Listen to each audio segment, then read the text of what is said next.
दोस्तों नमस्कार। आज शुरू में दो बातें सोच लीजिए। पहली बात तो ये, भारत के खजाने में पैसों की कोई कमी नहीं है, यानी पैसा रुपया करेंसी इसकी कोई कमी नहीं है।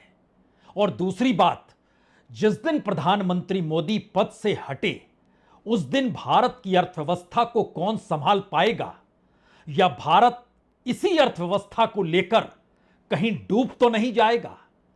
इन दो सवालों को अपने जहन में आप शुरू में ही रख लीजिए, क्योंकि भारत के खजाने में इतना पैसा है कि बीते 11 वर्षों में राज्य दर राज्य, जिले दर जिले, इस देश के भीतर अलग अलग स्कीम, इस देश के भीतर लाभार्थी योजना, इस देश के भीतर अलग अलग योजनाओं के जरिए सीधे बैंक ट्रांसफर का पैसा, अगर सब कुछ मिलाते चले जाइएगा तो आपको हैरत होगी कि दुनिया के विकसित देशों के राष्ट्राध्यक्षों ने भी इतना पैसा बांटा नहीं होगा।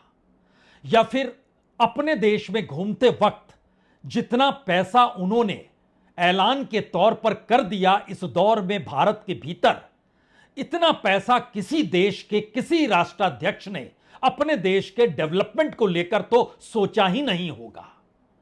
इतना ज्यादा ये पैसा है, इतनी बड़ी ये रकम है।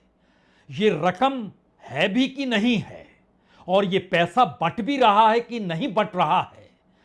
इस बंटते हुए पैसे में अलग अलग योजनाओं का जो ऐलान हो रहा है वह पूरा हो भी रहा है कि नहीं हो रहा है, या फिर इन सब से हटकर सब कुछ ठीक है, सब कुछ चल रहा है। आप कोई शक शुबा बिल्कुल ना रखें। यानी आरबीआई हमारे पास है जो नोट छापना जानता है, सरकार का एक खजाना है जिसमें दुनिया भर से कर्ज लेकर पैसा भरा जा सकता है, और इन सब के बीच सरकार के पास एक विजन है जो 2047 में भारत को विकसित देशों की कतार में लाकर खड़ा कर ही देगा। और इसीलिए तो भारत की इकोनॉमी अब चौथे नंबर पर आकर खड़ी हो चली है, $4.17 ट्रिलियन। पैसा तो वाकई बहुत है। अब इसमें भारत की जनसंख्या को दोष मत दीजिएगा कि इतनी जनसंख्या को लेकर वह क्यों चल रहा है। पैसा देखिए, खजाना देखिए, योजनाओं की फहरिस्त देखिए, प्रधानमंत्री के बातों का जिक्र देखिए। और शायद यही वो वजह है कि प्रधानमंत्री इस देश के हर राज्य में घूमते रहते हैं। सैकड़ों यात्राएं उन्होंने इस देश के अलग अलग राज्यों में कई कई बार की है।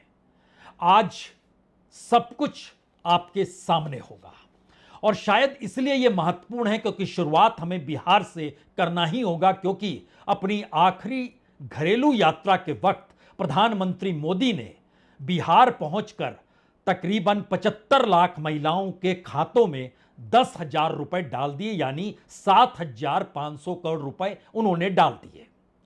और इसके साथ ही उन्होंने यह भी कहा कि जो मुख्यमंत्री महिला रोजगार योजना है उसमें 2 लाख रुपए कैश की मदद भी दी जाएगी, और यह मदद तकरीबन बिहार के 1.5 करोड़ महिलाओं को मिल जाएगी, यानी 3 लाख करोड़ यहां भी आ गए। तो एक क्षण के लिए आपको शायद अब याद आ रहा होगा कि बिहार से हमने शुरू इसलिए तो नहीं किया। 2015 में प्रधानमंत्री मोदी उस वक्त के विधानसभा चुनाव में जब ये ऐलान कर रहे थे कि कितना पैसा दें, तो उनकी जुबान ठहरी थी 1.25 लाख करोड़ पर। 1.25 लाख करोड़ 2015 में, और 2025 में शुरू में 3 लाख करोड़ रुपए प्रधानमंत्री महिला रोजगार योजना, सीधे बैंक ट्रांसफर 10-10 हजार रुपए, 7,500 करोड़ रुपया। लेकिन 2015 से 2025 के बीच जो भी बार प्रधानमंत्री गए और जितनी योजनाओं का ऐलान करते चले गए, उसमें औसतन हर बरस उन्होंने बिहार को 1 लाख करोड़ रुपए का तोहफा हर बरस दिया है, हर यात्रा के साथ दिया है। 1 लाख करोड़ रुपए बिहार को हर बरस मिलते रहे योजनाओं के तहत, और बाकी पैसा अलग से मिलते चला गया। बिहार इस देश में सबसे निचली पायदान पर आर्थिक तौर पर खड़ा है। 50% से ज्यादा लोग गरीब हैं, रोजगार है नहीं, इंडस्ट्री है नहीं, पॉलिटिकल इंडस्ट्री फलती फूलती है, चीजें आगे बढ़ती चली जाती है। लेकिन बिहार का जिक्र शुरू में हमने सिर्फ एक संकेत के तौर पर किया है। इसके आगे जब आप कदम रखेंगे तो हो सकता है आपके जहन में इस देश के तमाम राज्य आ रहे हो, लेकिन हमारी टीम तमाम राज्यों का अध्ययन कर पाने में सक्षम हो ही नहीं पाई। हम शुरू में कह देते हैं तकरीबन 15 से 18 राज्यों का अध्ययन किया गया। उसमें उत्तर प्रदेश है, राजस्थान है, मध्य प्रदेश है, छत्तीसगढ़ है, झारखंड है, वेस्ट बंगाल है, पंजाब है, उत्तराखंड है, हिमाचल प्रदेश है, जम्मू कश्मीर है, महाराष्ट्र है, गुजरात है, तेलंगाना है, गोवा है, आंध्र प्रदेश है, कर्नाटक है, तमिलनाडु है। यानी 16-17 राज्यों के भीतर औसतन इन 11 वर्षों में हर बरस औसत रुपया जो गया है वो 90,000 करोड़ से, हर बरस 90,000 करोड़ से लेकर 1.5 लाख करोड़ तक की योजनाओं का ऐलान प्रधानमंत्री ने अपने तौर पर किया है। इसमें केंद्र के योजनाओं के पैसे का जिक्र नहीं है। आखिर में सब आपको जोड़कर जरूर बतलाएंगे, हमारी टीम ने इस पर कुछ मेहनत जरूर की, लेकिन राज्य दर राज्य आप समझते चले जाइए तो दो बातें जहन में आ गई। बिहार के भीतर हर बरस 1 लाख करोड़ रुपए, देश के दूसरे राज्यों में 90,000 करोड़ से लेकर 1.5 लाख करोड़ तक हर बरस राज्यों को अलग अलग तरीके से पैसे दिए जाना, और इन सब के बीच जो एक लंबी कतार केंद्र की योजनाओं की है उसमें इतना पैसा दिया गया है, या सरकार इतना पैसा उसके साथ बैंक डायरेक्ट बैंक ट्रांसफर का जो जोड़ देती है वह भी अद्भुत है।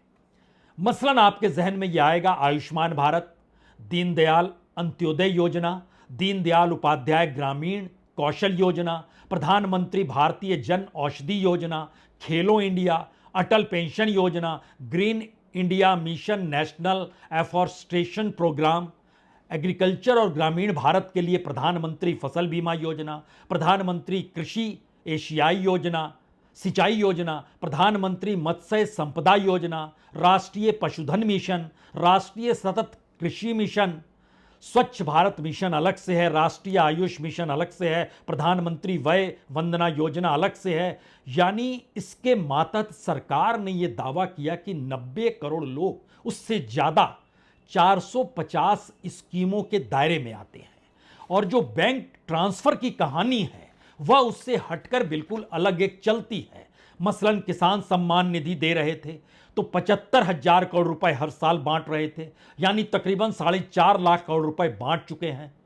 उसमें तकरीबन हर किसान की स्थिति अच्छी होनी चाहिए। उत्तर प्रदेश के लगभग 2 करोड़ 25 लाख किसान हैं। दूसरे नंबर पर महाराष्ट्र के हैं, 91,43,000 किसान हैं। मध्य प्रदेश के 81,37,37,37,000 किसान हैं। चौथे नंबर पर बिहार है, 75,81,000 वहां पर किसान हैं।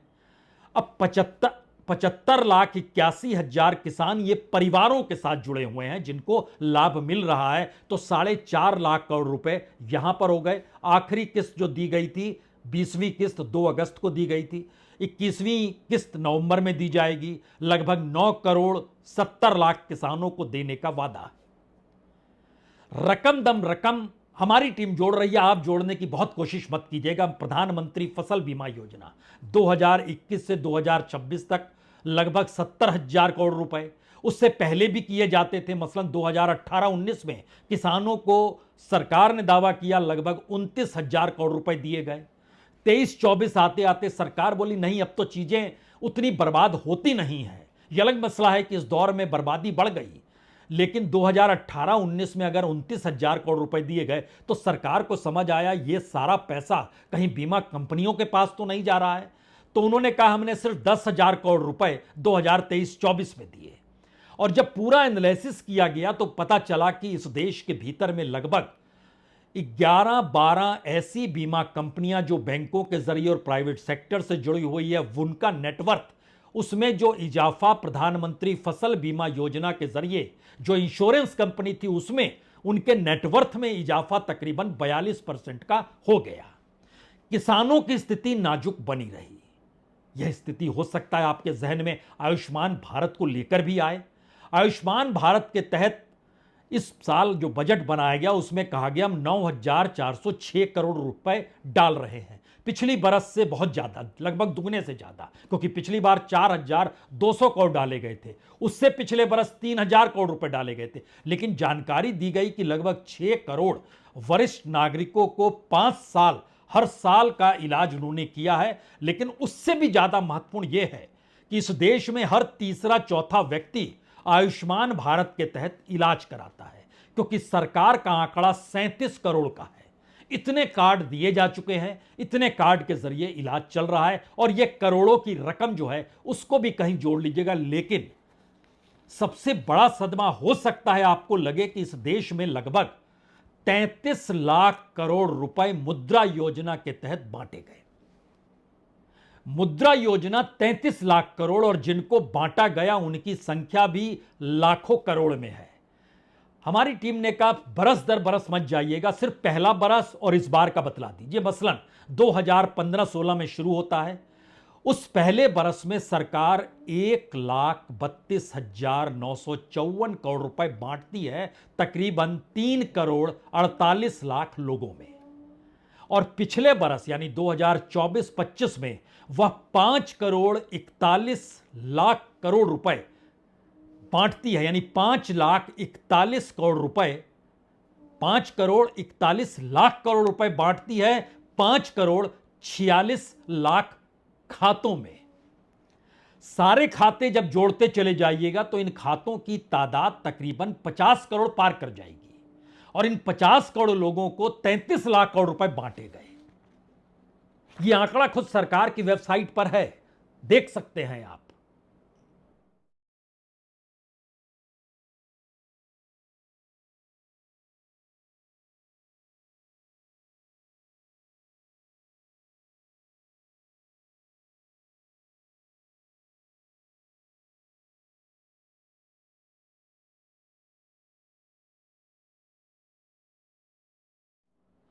यानी आपके सामने अब खजाने में से निकाले गए करोड़ों अरबों रुपए के दो आंकड़े सामने आ गए। पहला आंकड़ा तो ये, प्रधानमंत्री ने जिन जिन राज्यों की भी यात्रा जब जब भी की उसका भी हम आपको बतलाएंगे, लेकिन जो भी यात्राएं की उसमें 90,000 से लेकर 1.5 लाख करोड़ तक हर राज्य को दिए हैं हर बरस, और 11 बरस की पूरी सत्ता है। तो इसको गुना करते चले जाएंगे, मत कीजिएगा, आखिर में बतला देंगे आपको। उसके बाद दूसरी स्थिति आती है, सरकार जो अपने केंद्रीय योजनाओं के जरिए, जिसमें मुद्रा योजना भी है, किसान सम्मान निधि के जरिए भी डायरेक्ट बैंक ट्रांसफर है, और ऐसे होते होते लगभग 421 स्कीम और डायरेक्ट बैंक ट्रांसफर की तकरीबन 22 स्कीम बढ़ी। इन सबको जोड़ते चले जाइएगा तो यह आंकड़ा तकरीबन इन 11 वर्षों के बीच सफर करते करते 90 लाख करोड़ को पार कर जाएगा।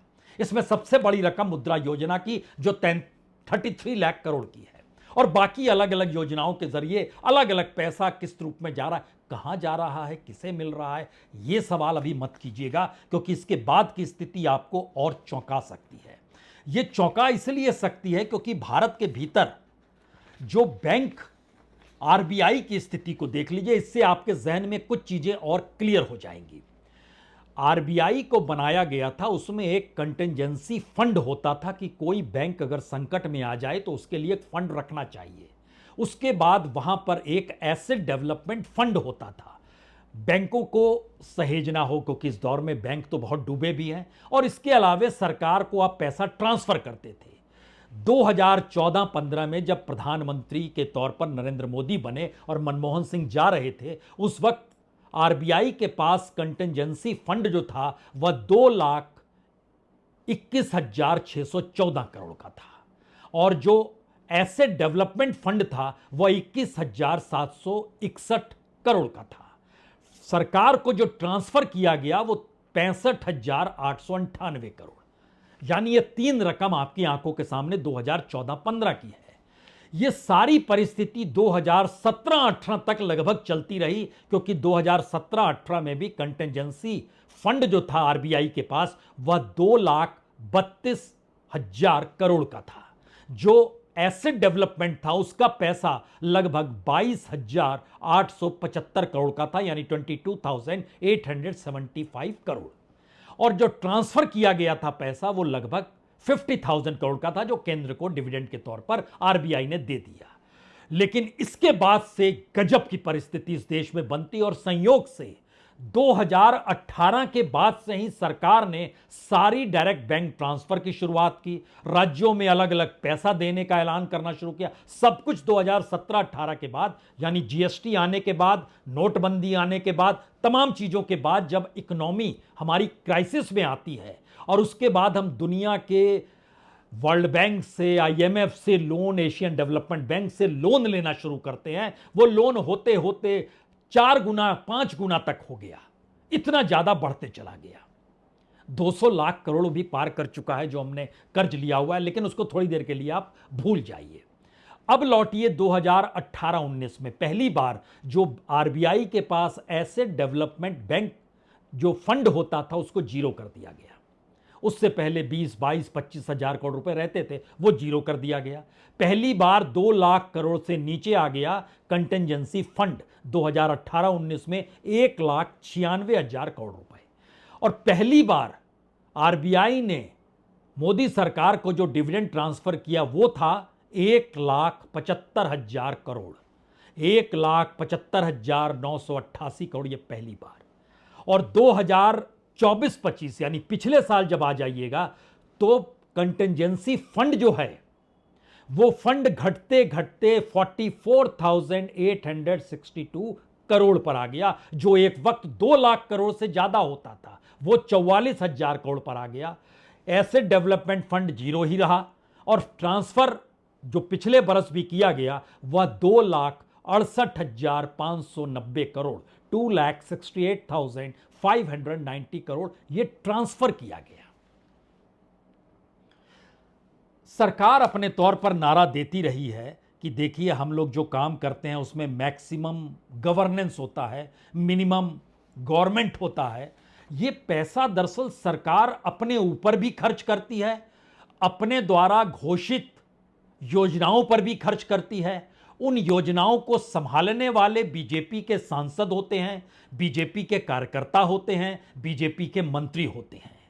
हो सकता है ये कारू का खजाना और सबका खजाना भरते चला जा रहा हो और जनता की परिस्थिति वैसी ही रही हो और योजनाओं के ऐलान के साथ प्रधानमंत्री का कद इस देश में बढ़ता चला जा रहा हो, इससे कोई इनकार नहीं करेगा। क्योंकि अगर आप पिछले बजट में ही देखिएगा तो उस बजट में जो मैक्सिमम गवर्नेंस और मिनिमम गवर्नमेंट का जिक्र था, कुल बजट लगभग 50 लाख करोड़ का, केंद्र ने अपने एक्सपेंडिचर को बताया लगभग 40 लाख करोड़।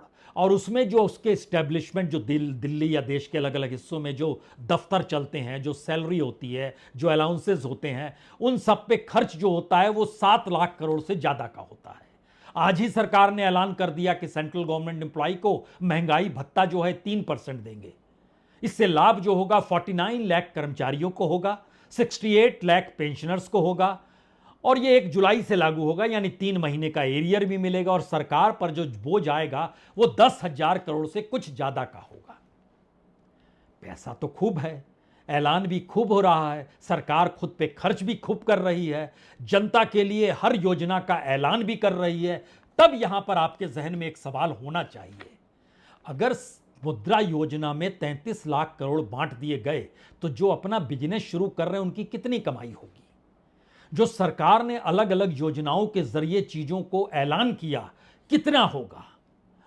यह भी आंकड़ा सरकार के पास है। सरकार की इकोनॉमिक सर्वे को अगर आप समझें तो इकोनॉमिक सर्वे जो सरकार ने इस बजट से ठीक पहले रखा, एक क्षण के लिए देख लीजिए पहले, फिर हम इसके भीतर के मतलब को समझाएंगे।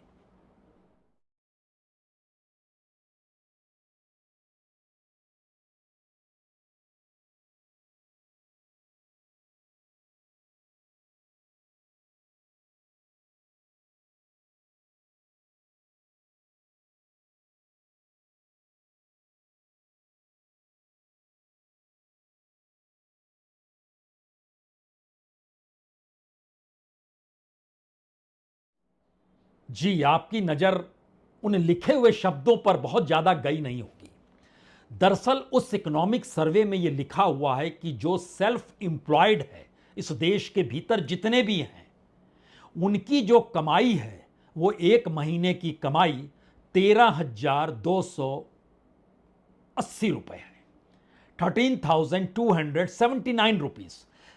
यानी अगर इसको आप पर डे में कन्वर्ट कर देंगे तो 442 रुपीस प्रतिदिन की कमाई, 442 रुपए प्रतिदिन की कमाई इस देश में उनकी है जो अपने आप, किसी ने किराना की दुकान खोल रखी है, कोई अपने तौर पर कुछ कमाता है। ये एक एवरेज आंकड़ा है।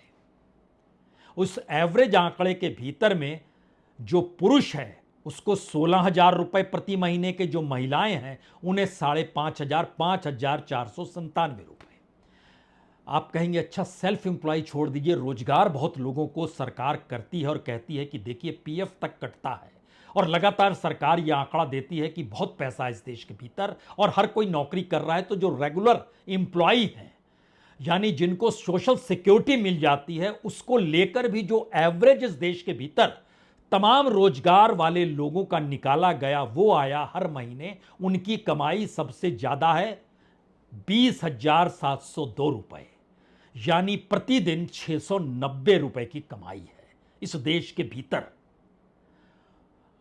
उसके भीतर जो दिहाड़ी मजदूरी है, दिहाड़ी मजदूर 418 रुपए प्रतिदिन पे टिकी है। पुरुषों को ज्यादा 450 रुपए मिलते हैं, महिलाओं को 296 रुपए मिलते हैं, लेकिन 30 दिन काम नहीं मिलता है, उसके लिए उसको दिहाड़ी कहते हैं। लेकिन दूसरा इसका हिस्सा ज्यादा खतरनाक है। सरकार की सारी योजनाएं भारत के ग्रामीण भारत को देखती है, और ग्रामीण भारत के भीतर किसान है, मजदूर है, दिहाड़ी मजदूरी करने वाला जो भी है, जिसको भी जोड़ना है जोड़ते चले जाइए। जब आप रूरल इंडिया में जाएंगे तो वहां पर जो सेल्फ एम्प्लॉय है, यानी खुद जो अपना काम करके पैसा कमा रहा है, उसकी कमाई हर दिन की 380 रुपए है। उसको महीने में कन्वर्ट कीजिएगा तो 11,422 रुपए आती है। जो ग्रामीण भारत में नौकरी करता है उसकी प्रतिदिन की कमाई 554 रुपए है। महीने में वह 16,626 रुपए कमा पाता है, और ग्रामीण भारत में दिहाड़ी 402 रुपए है। पुरुषों की 434, महिलाओं की 290। यह इस देश के भीतर की स्थिति है जो सरकार इकोनॉमिक सर्वे में बतलाती है। दूसरी तरफ सरकार के ऐलान दर ऐलान है, और प्रधानमंत्री जो हर राज्य में घूमते चले गए, और घूमते घूमते जो जानकारी निकल कर आती है उसमें भारत के भीतर का लगभग 6 बजट का हिस्सा उसमें समा जाए, जो सरकार ने राज्यों को दिया, जो ऐलान किया, जो डायरेक्ट बैंक ट्रांसफर किया। आप कहेंगे प्रधानमंत्री क्या वाकई बहुत घूमते हैं? हम आपके सामने उनकी यात्रा का एक हिस्सा रखते हैं जिससे चीजें और साफ हो पाएंगी। मसलन सिर्फ सितंबर के महीने में, यानी जो महीना कल बीत गया, उस महीने में प्रधानमंत्री कहां कहां गए। 9 सितंबर को हिमाचल प्रदेश और पंजाब गए, 11 तारीख को उत्तर प्रदेश और उत्तराखंड गए, 15 तारीख को मिजोरम, मणिपुर, असम, पश्चिम बंगाल और बिहार गए, 17 तारीख को मध्य प्रदेश गए, 20 तारीख को गुजरात गए, 22 तारीख को अरुणाचल प्रदेश और त्रिपुरा गए, 25 तारीख को उत्तर प्रदेश और राजस्थान गए, 27 तारीख को उड़ीसा गए। हर यात्रा के दौर में उन्होंने हर ऐलान को किया। हम सिर्फ इस फाइनेंशियल ईयर का जिक्र अगर आपसे करें, यानी अप्रैल से लेकर सितंबर तक, यानी ये पहले 2 क्वार्टर, अप्रैल से सितंबर तक की स्थिति में, अप्रैल में प्रधानमंत्री बिहार, हरियाणा, उत्तर प्रदेश, मध्य प्रदेश, तमिलनाडु गए। मई में प्रधानमंत्री मध्य प्रदेश, वेस्ट बंगाल, बिहार, उत्तर प्रदेश, सिक्किम, गुजरात, राजस्थान, महाराष्ट्र, केरल, आंध्र प्रदेश गए। जून के महीने में बिहार गए, उड़ीसा गए, आंध्र गए, गुजरात गए, जम्मू कश्मीर गए। जुलाई के महीने में तमिलनाडु गए, बिहार गए, वेस्ट बंगाल गए।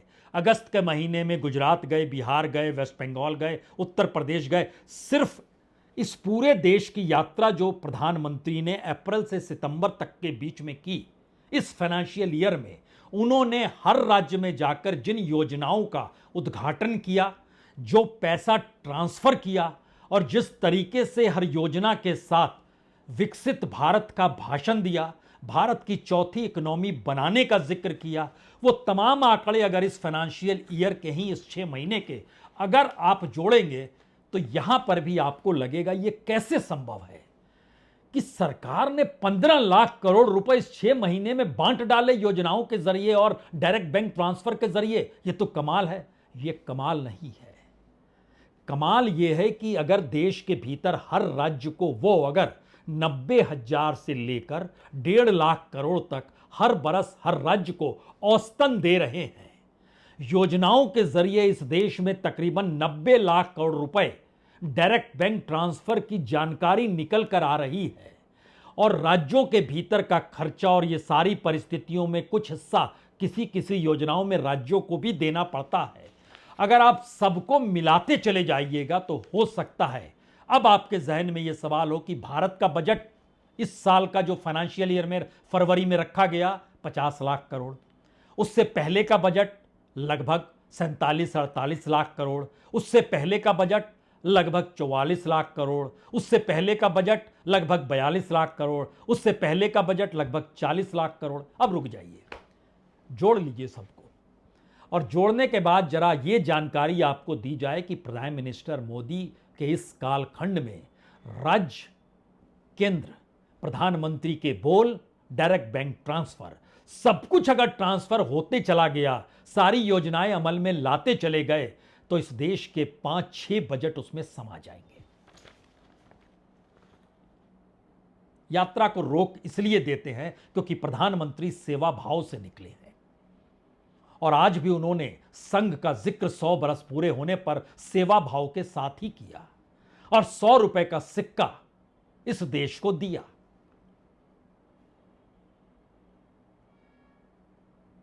इस सिक्के को देखेंगे क्या?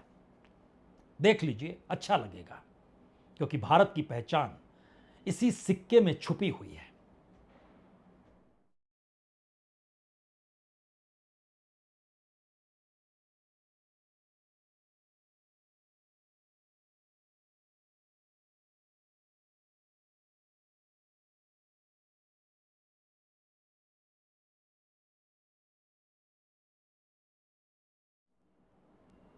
भारत की पहचान सिक्के में इसलिए छुपी हुई है क्योंकि सेवा भाव ही है कि भारत के प्रधानमंत्री का अपना विमान अमेरिकी राष्ट्रपति के विमान की कीमत के बाद दुनिया के किसी भी देश से कहीं ज्यादा महंगा है, यानी दूसरे नंबर का यह विमान है।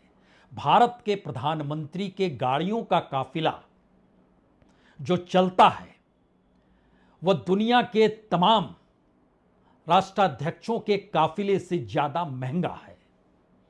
भारत के भीतर की गरीबी और भूख के इंडेक्स में जहां भारत खड़ा है, और उसके ठीक समानांतर भारत के रईसों की कतार जो दुनिया के मानचित्र पर अरबपति और खरबपति के तौर पर खड़ी है, भारत अव्वल ना हो जाए, चिंता इसकी मत कीजिए। इसके लिए ताली बजाइए, खुश हो जाइए। रईसों में भारत की रफ्तार बहुत तेज है, भूख और गरीबी को लेकर भी भारत की रफ्तार बहुत तेज है। बहुत बहुत शुक्रिया, बहुत बहुत शुक्रिया।